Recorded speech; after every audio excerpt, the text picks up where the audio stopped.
Hello everyone, and welcome back to the channel. Today, we're diving deep into the Pride Lands, exploring one of the most iconic and complex relationships in cinematic history, the rivalry between Simba and Scar from Disney's The Lion King.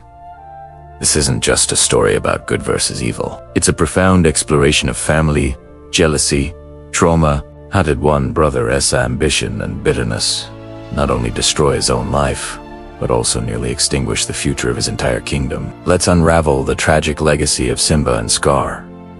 To truly understand this conflict, we need to go back to the beginning, to the roots of Scar's resentment. The original film hints at a deep-seated jealousy. Mufasa was the heir, the golden child destined for the throne, blessed with strength, charisma, and the love of his pride. Scar, originally named Taka, was the younger, physically weaker brother, seemingly relegated to the sidelines. This dynamic is a classic recipe for sibling rivalry.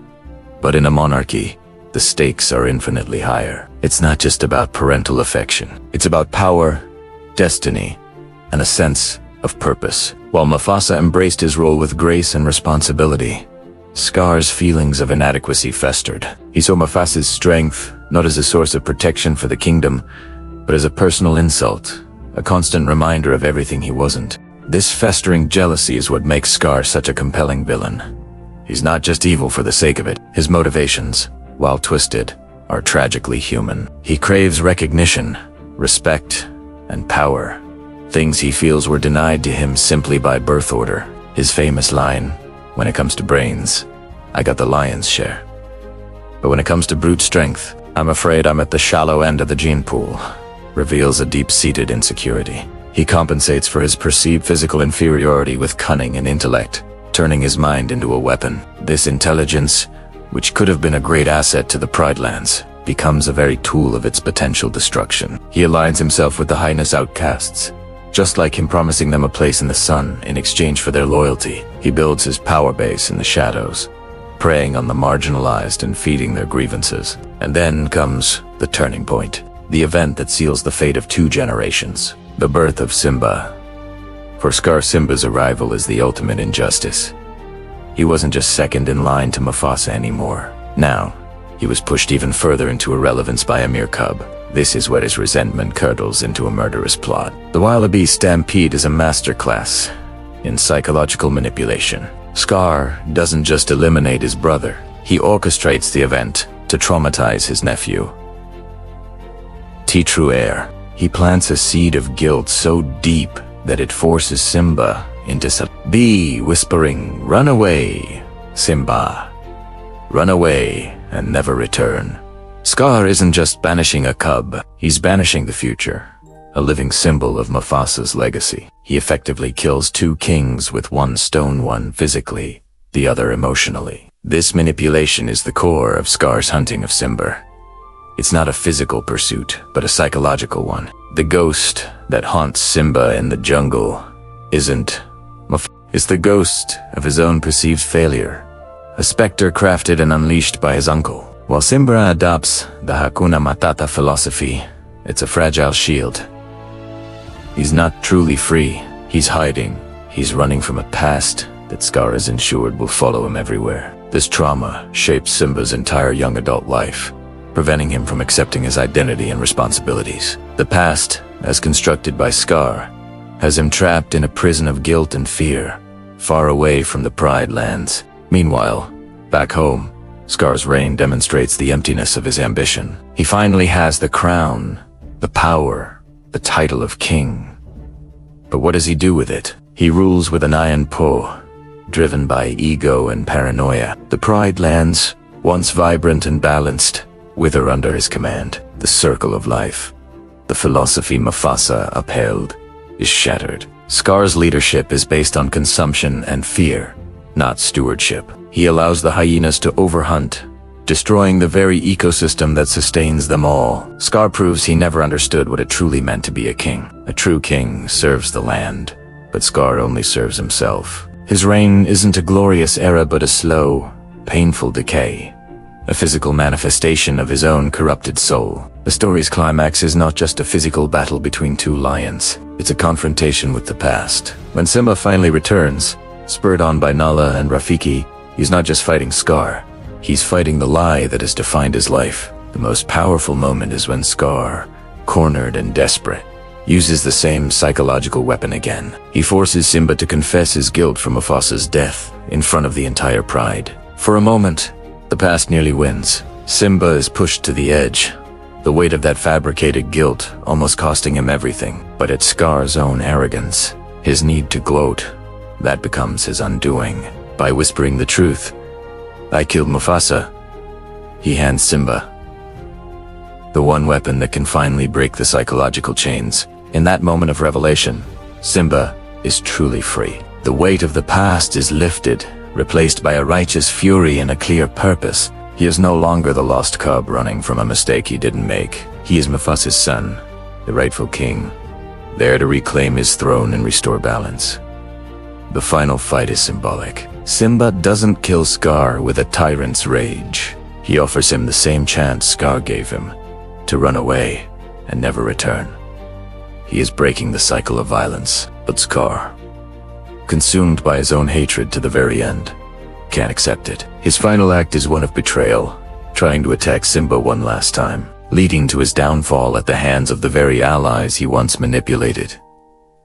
The legacy of Scar is a cautionary tale. It shows how personal jealousy and unchecked ambition can become a poison that infects everything: family, community, and even the land itself. His path shows that you cannot run from your past. Hakuna Matata is a wonderful phrase, but it's a temporary balm, not a permanent cure. True healing comes from confronting the past, understanding it, and integrating it into who you are. Simba had to face the ghost of his father and the guilt from his childhood to finally become the king he was always meant to be. In the end, Simba's victory isn't just about taking back the throne. It's about restoring the philosophy that Scar tried to destroy. When the rains return to the Pride Lands as Simba ascends Pride Rock, it symbolizes a cleansing. It's the washing away of a dark, selfish era and the rebirth of community, responsibility, and the circle of life. The legacy of Simba and Scar is a powerful reminder that true strength is not about power or dominance,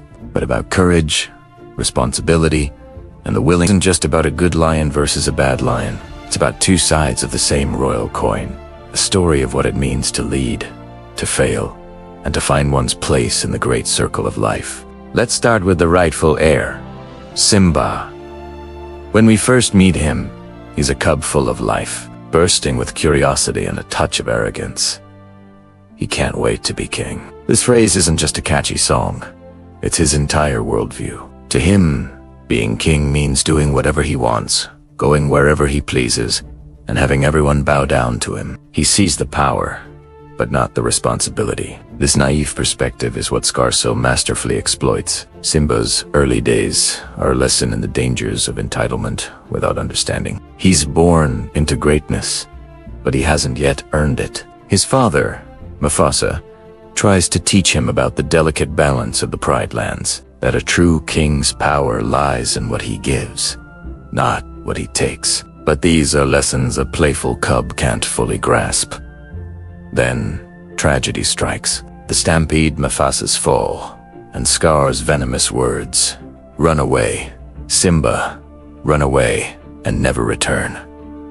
This is the pivotal moment that shatters Simba's world. Scar doesn't just kill the king.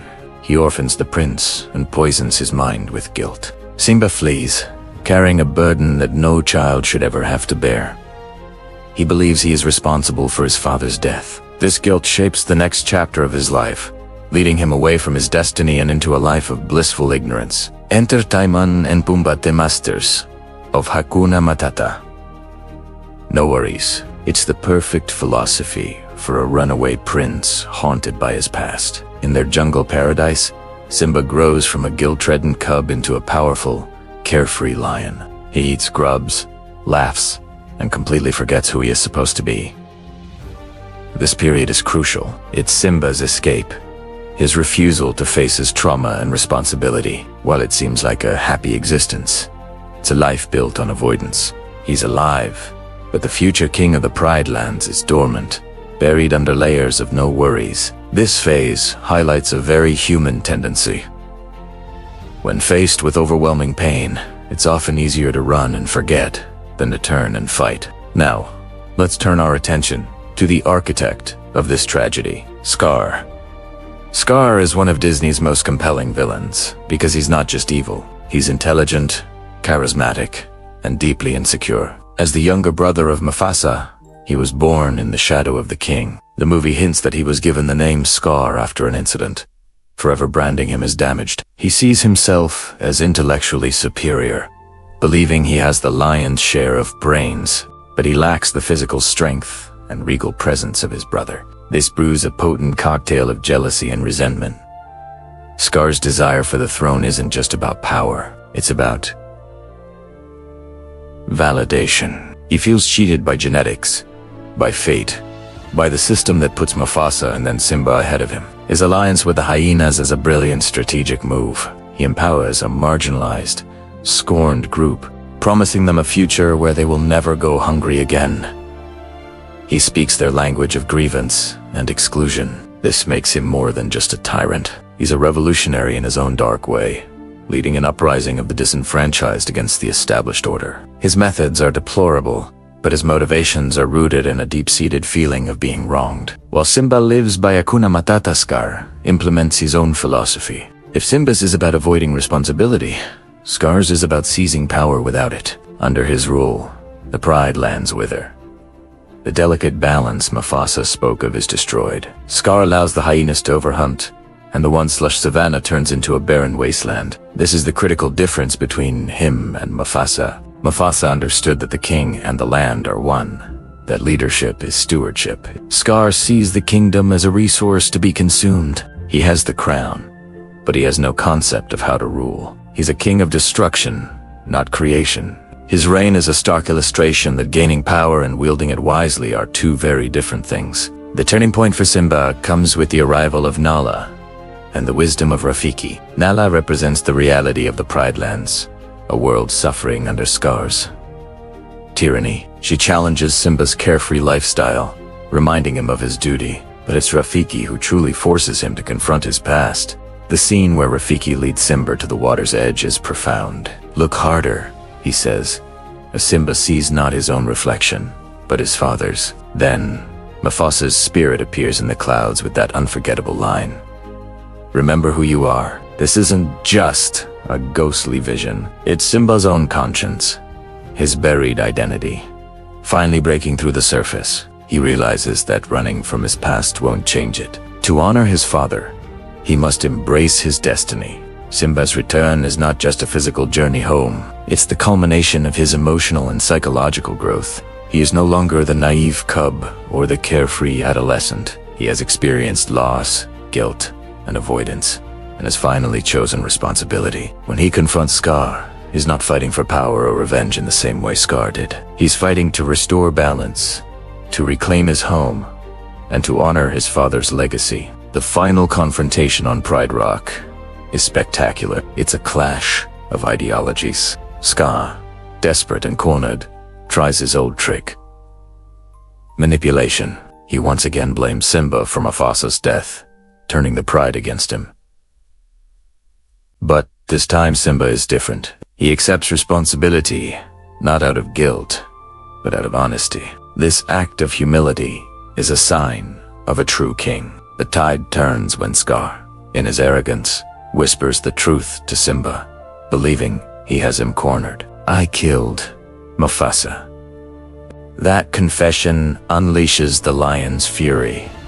But more importantly, it liberates Simba from the guilt that has haunted him for years. In the end, Scar is not defeated by Simba's strength alone, but by his own lies and betrayals. When he tries to blame the hyenas, he seals his fate. The allies he empowered, the very ones he used to seize the throne, are the ones who ultimately consume him. It's a perfect, poetic end for a character who built his entire life on deception and exploitation. He reaped what he sowed. With Scar gone, Simba takes his rightful place as king. The rain falls, washing away the decay of Scar's reign and symbolizing a baptism for the land and its new ruler. But Simba is not the same lion he would have been had he inherited the throne as a cub.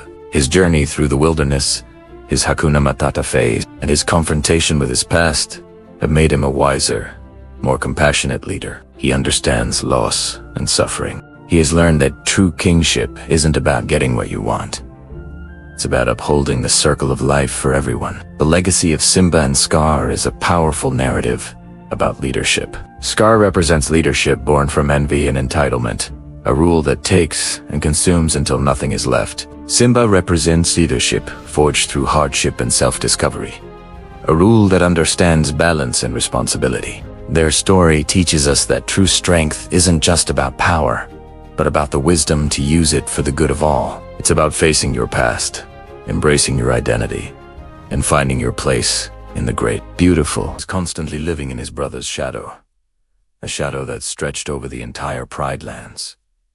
It's said that he got his scar during a failed attempt to prove his worth, a painful, permanent reminder of his perceived inadequacy. When he renamed himself Scar, it wasn't just a name change, it was a declaration. He was embracing the pain and bitterness that had defined his life. He was no longer Taka, the unwanted one. He was Scar, a being forged in resentment. This doesn't excuse his actions, of course. Murder and tyranny are unforgivable, but it does add a layer of tragic complexity. Scar's evil wasn't born out of thin air. It was cultivated over years of feeling invisible and undervalued. He believed the throne was his right, a way to finally prove his superiority over the brother who had everything. His plan to kill Mufasa and Simba wasn't just a power grab. For him, it was the ultimate act of vengeance against a world and a family that he felt had wronged him from birth. Now, let's fast forward.